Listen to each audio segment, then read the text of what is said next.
Thank you all for your patience. We appreciate you. Please welcome next, we have Jessie Wayland, a parent who works in biotech and medical devices. Welcome, Jessie! Yeah, Jessie!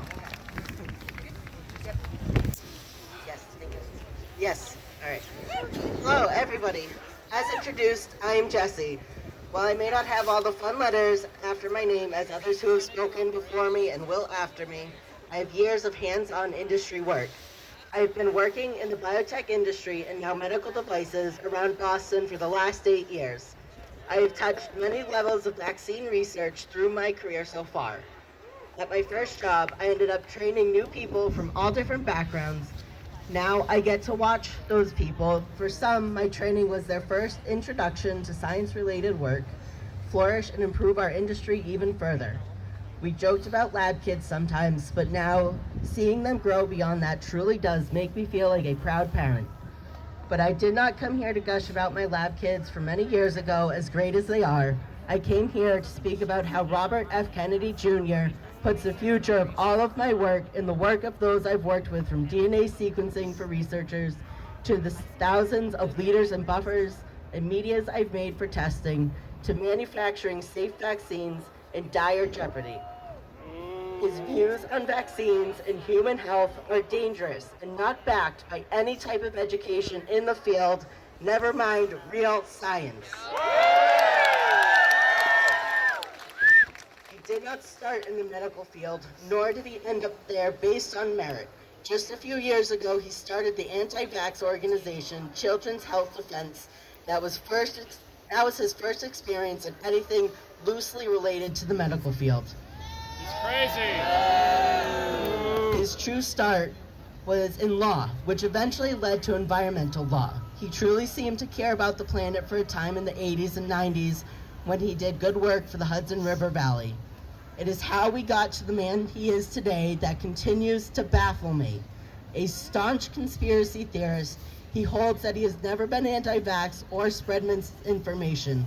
However, he was banned from Instagram 4 years ago for spreading misinformation, and as recently as 2023, he repeated the already proven lie that vaccines cause autism.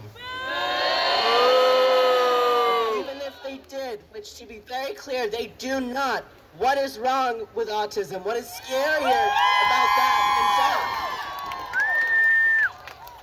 He claimed no vaccine is safe and effective. I spend the majority of my career seeing firsthand all of the tests that vaccines go through. They take years of careful development, many rounds of testings and review. This is the same way any medication or medical device is developed. We now have someone in control of the FDA that does not believe this process is safe or effective. What will that do to future innovation of the biotech industry? What will that do to human health? He does not want people who have worked in the pharmaceutical industry to work in government. That means he does not want experts in our field, some of the most educated people in the United States, to work for the government. This man, full of parasitic brainworms and mercury, says he knows better than them.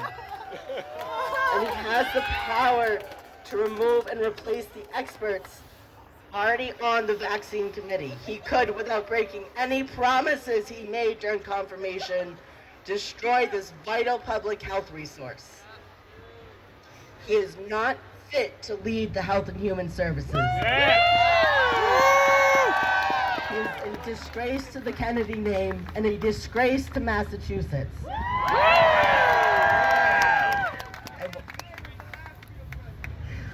I want to end with a personal story. When my oldest, who is now 13, was not even 2 years old yet, too young to have gotten all of their vaccines to be safe from deadly childhood diseases, we spent a day up here in Boston. Well, we spent many days here. They loved the Science Museum and the Children's Museum, but one day was very different than usual. On the news that night, it was announced that there was a tourist in Boston that tested positive for the measles.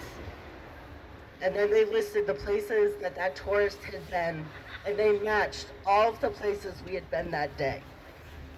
I spent a week in absolute terror, waiting for any signs of illness. No parent should have to experience that in any nation, let alone a developed nation. If we continue down this path, our kids will be at risk for preventable diseases. As fewer children are vaccinated due to conspiracy theorists like Robert F. Kennedy Jr., those who cannot be vaccinated for legitimate health reasons and age are more at risk. Thank you, and do not forget to be awesome.